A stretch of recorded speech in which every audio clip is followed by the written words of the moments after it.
Greetings and salutations, friends and gamers of all stripes. My name is GM Dave. I am your man behind the screen, and welcome to this quick shot episode of So You Want to Be a GM, where we will be covering the problem of game managers and game mediators versus game masters. Now, what the hell does this mean? We'll get into that in just a moment. But before we do, a very quick announcement. I wanted to let you all know that in the next couple of days, I'm going to be interviewed by fellow webtoon artist and author Andrew Henry over on his Art Hub YouTube channel, which you can find just by searching Andrew Henry in the search bar here on YouTube.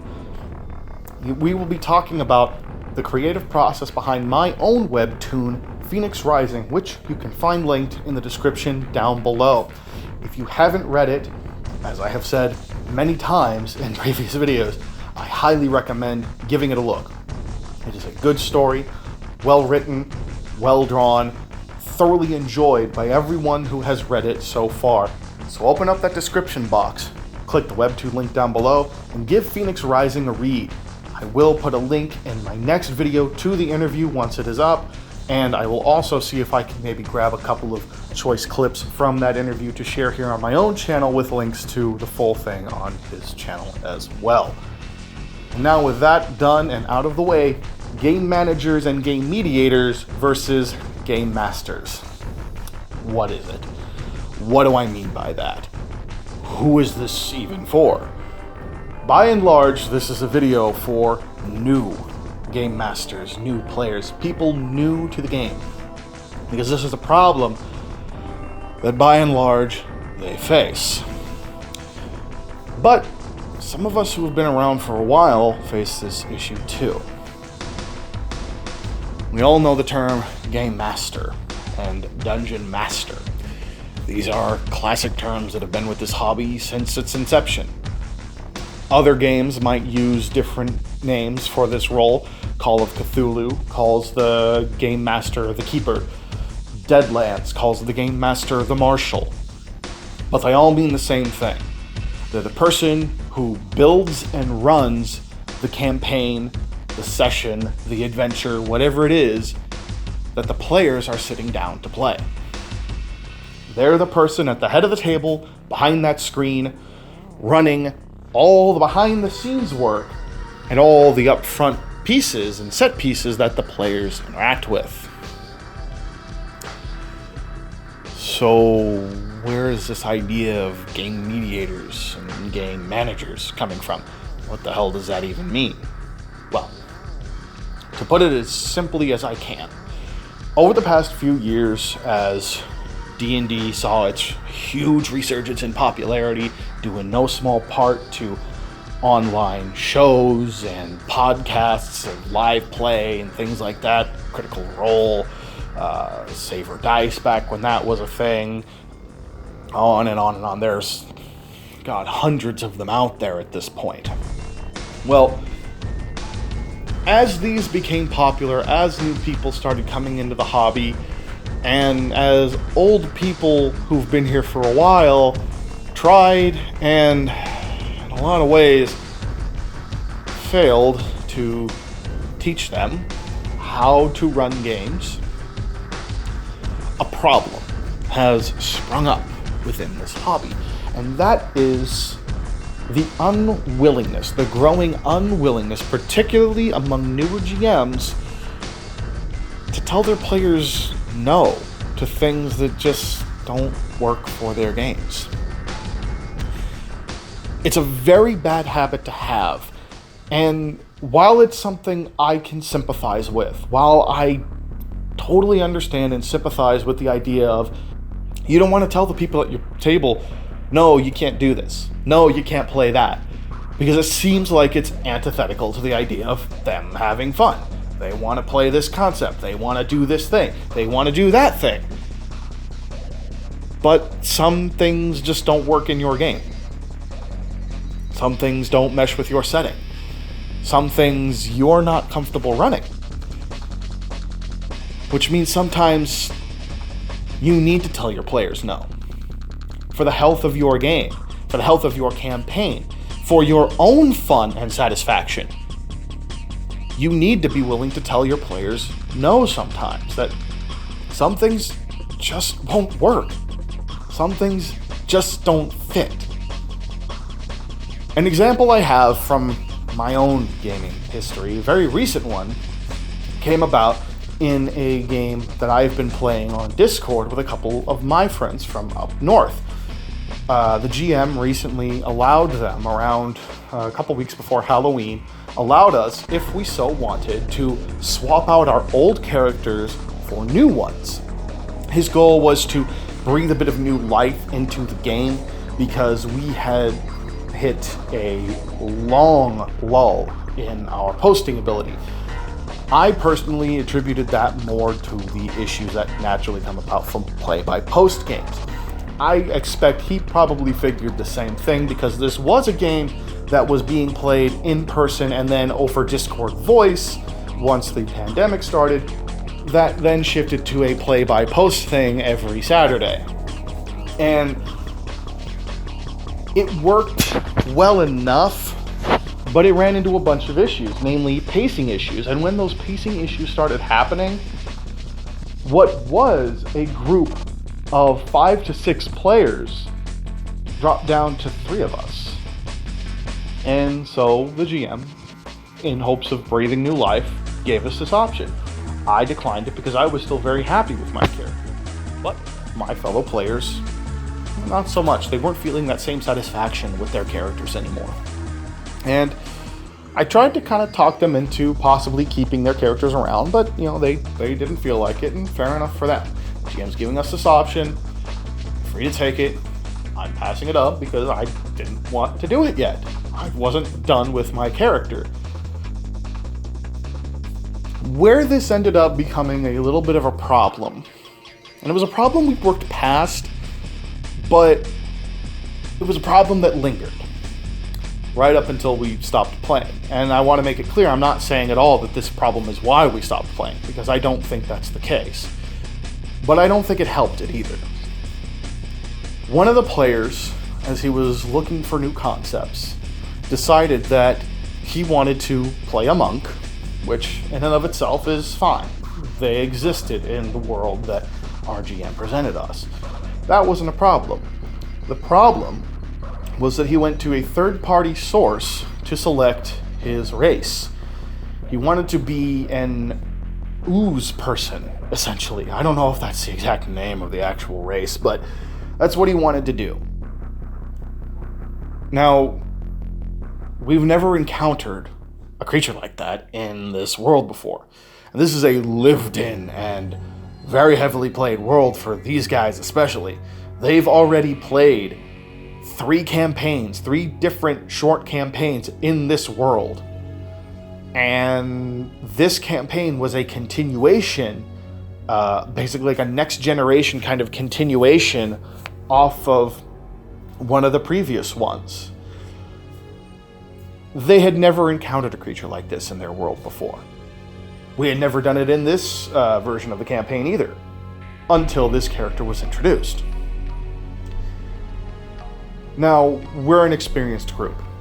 All of us, except for the player in question, have been playing D&D and tabletop games, particularly me and the other chief player there, the other older player there, for many, many years. I mean, between myself for almost 25 years and the other older player for damn near the same amount of time, possibly even longer. Possibly longer. He's a few years older than me. We have a lot of experience with mediation. We have a lot of experience with figuring these problems out, finding ways to make it work. And I realized after the fact that I probably should have pushed a little harder for the GM in this case to say, no, this isn't going to work. Because it ended up taking us, in between sessions, 3 days, all 4 of us together, 3 days to figure out a way to get this character to fit into this world. And we had to shape the world around the character, not fit the character into the world. and that creates a problem. Now, I will say again that in this case, that particular issue is not as pronounced because this is a lived-in world that the other three guys have worked on together for quite a while now. So they are able to flex things and kind of fit it in. But the workaround that we came to and the sort of agreement that was come to, there were red flags raised in my mind. And I should have pushed harder about these red flags and told the GM, hey, you probably should just say no to this and have him make a different character. Because the agreement we reached was, well, you're basically going to be the last of your kind. Which is... It's such a dumb concept to play. It's such an overplayed, boring concept. It pigeonholes his character in certain ways, like by force, removes choice from him in terms of how he wants to play the character, because there are certain aspects his character is now going to have to consider. His character is always going to have that in the back of his mind of, hey, I'm the very last of my kind. Once I'm dead, there's literally no one else like me in the world. That tends to sort of force people in a certain direction with how they're playing their characters. So that's just one of multiple problems that could have sprung up from this. And ultimately, it ended up mattering very little because, for one thing, the race had an ability to just appear as human at any time they wanted. So outside of the first encounter, there were really no points in the game that, short of someone having a true seeing spell or maybe something that some weird effect that might force him to revert to his normal form, no one was ever going to know other than the party. So the issue was never really going to come up in game. It ended up kind of being a moot point. It basically meant that he was a human, another human with just special powers, and that there wasn't the uniqueness there to his character. Though he tried role-playing that aspect, never really came out because there was no good reason for this character to ever not try to appear as a human, because he knew what would happen to him if he didn't. So no real significant consequences ever came of that, even though that was supposed to be one of the big selling points to him playing this. The other issue is that doing that sort of thing, apart from potentially limiting your player's ability to play the characters the way they want to play them, doing that sort of thing forces the game master to give up the integrity of their setting, of their world. And the problem with that is, once you give up the integrity of your setting and your world, once you start molding the world around the player characters, as opposed to having the player characters mold the characters to fit in your setting, you have then handed control of that setting to the player characters. Now, am I saying that players should never have influence or control of any sort over the setting? No.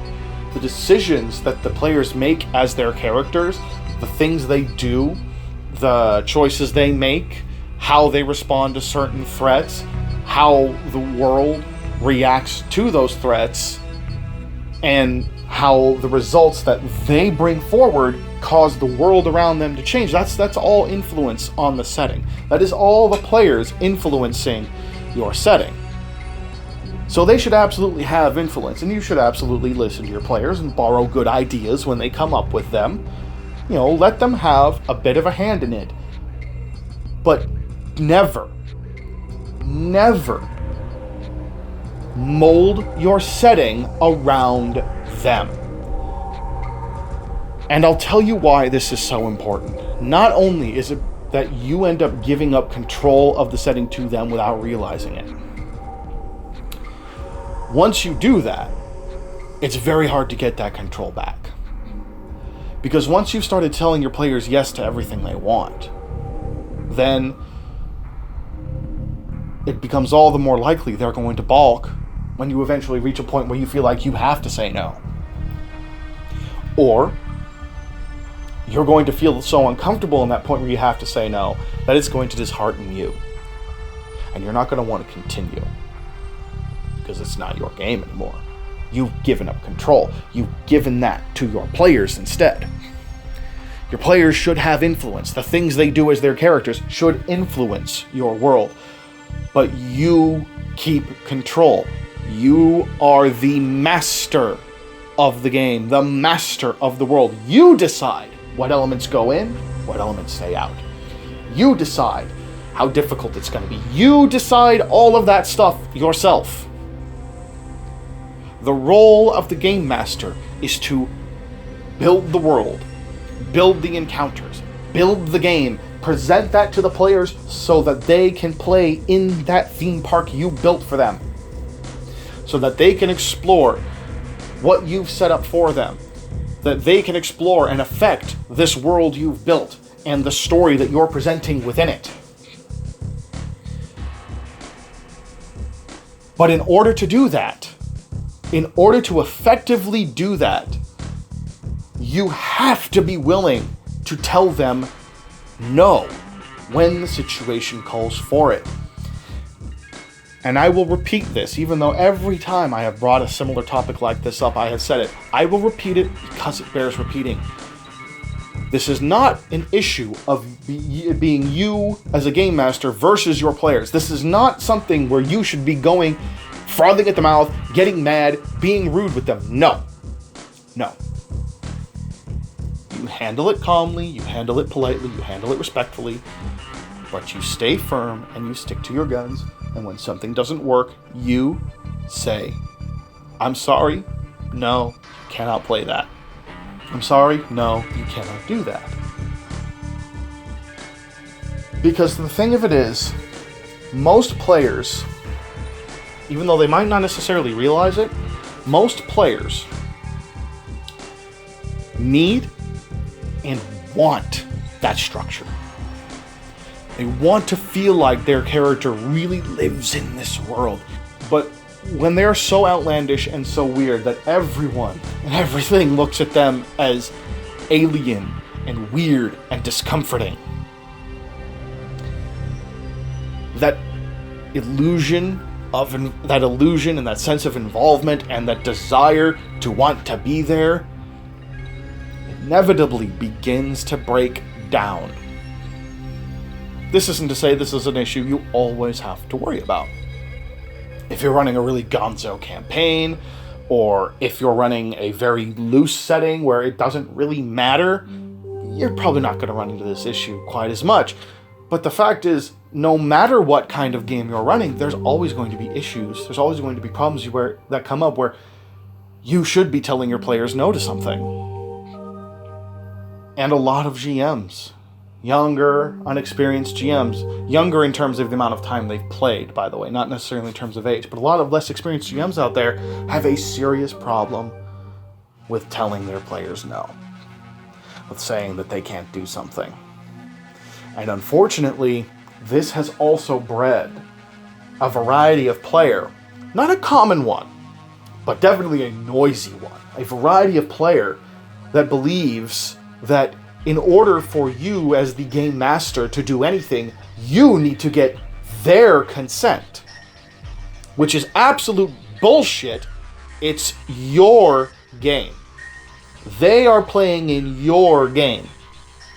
That is the contract between player and GM. The GM builds, assembles, presents the world, presents the story, the plot, presents all the little elements that the players play in, and the structure within which those elements exist. That is the rules, the decisions that you have made, the homebrew alterations, whether they be there or not, that you have made, the restrictions that you have said, hey, these are the things you can do, these are the things you can't, because this is what works for this game. That is your purview. The purview of the players is to make characters that fit within that framework, and then to interact with the world that you have presented them as they want. You can then present consequences to them based on those interactions. Your job is not to wrest control of the characters from the players. Likewise, the players are not to wrest control of the world from you. And in order for that to happen, you need to be willing to tell them no when the need calls for it. And that's about it for this topic, friends and gamers of all stripes. Please share your thoughts with me in the comments down below. Have you run into this problem yourself as a new GM? Have you seen this issue? As an experienced GM, have you seen new GMs struggle with this? Most of the time, it's probably not going to be a big deal. Most of the time, this is something that GMs, in the privacy of their home groups with their main set of players, are going to be able to figure out on their own. Most players are going to be willing to hear that word no, and yeah, they might be a little bummed out, but they'll be willing to say, oh, okay, all right, I'll find something else to do. Or, okay, all right, I'll make a different decision. If I'm not allowed to do this, it's not a big deal. Most players are going to be okay with this. So tell me about your experiences with this in the comments down below. Share your thoughts. And while you're down there, if you liked the video, leave a like, subscribe if you'd like to see more. Open up the description box, follow me over on Webtoon at Phoenix Rising, read my webcomic. Again, I'm going to be interviewed about it in the next few days, so looking forward to that.